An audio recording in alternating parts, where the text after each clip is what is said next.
Kumusta mga kapatid?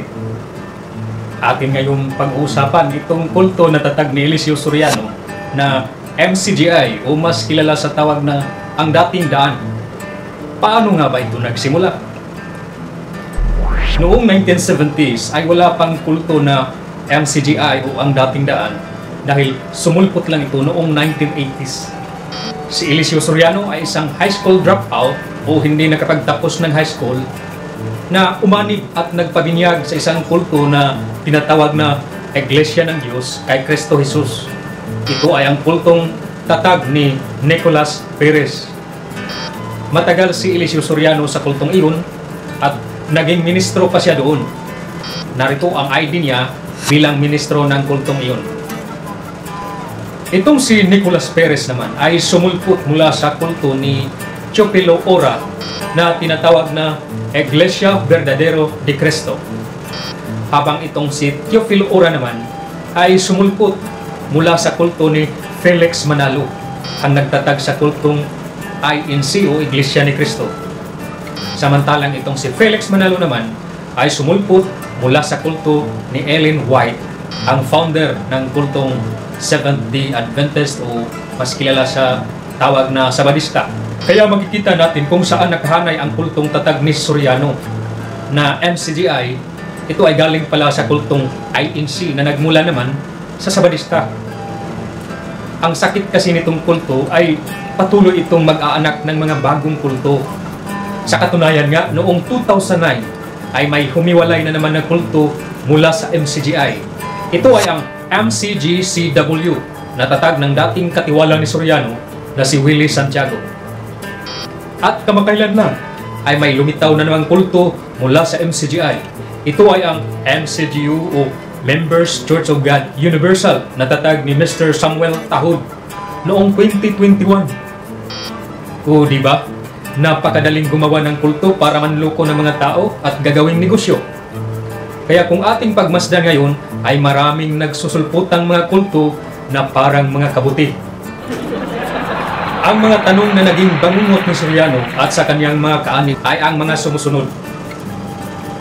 Kung ang totoong iglesia ay ang MCGI o Members Church of God International, bakit nagpaanib si Soriano sa kulto ni Nicolas Perez kung saan naging ministro pa siya doon? Nagkamali ba siya sa pag-anib doon?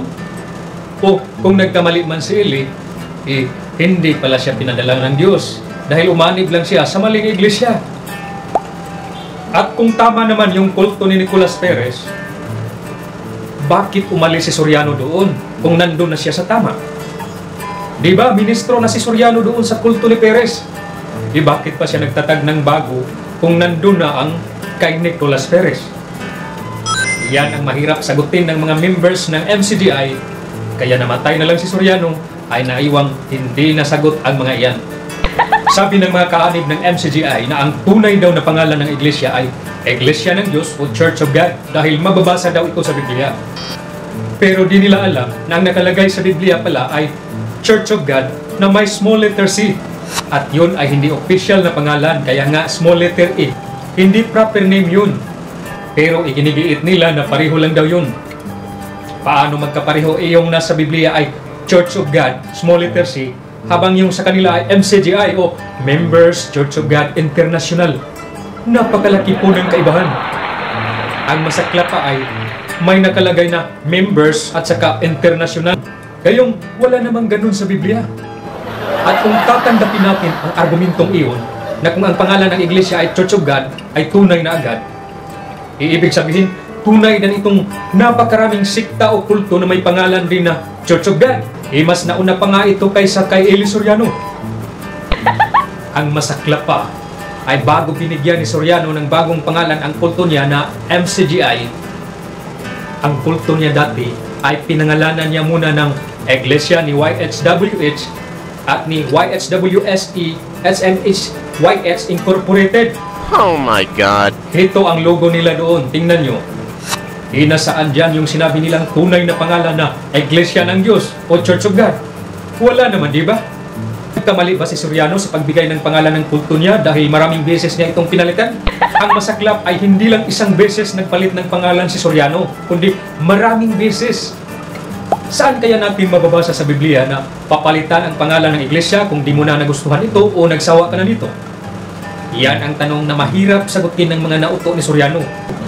Kaya hanggang namatay si Soriano ay naiwang hindi nasagot ang mga iyan dahil nga itong FCGI o ang dating daan ay isang kulto lang na ginawang negosyo ni Eli Soriano.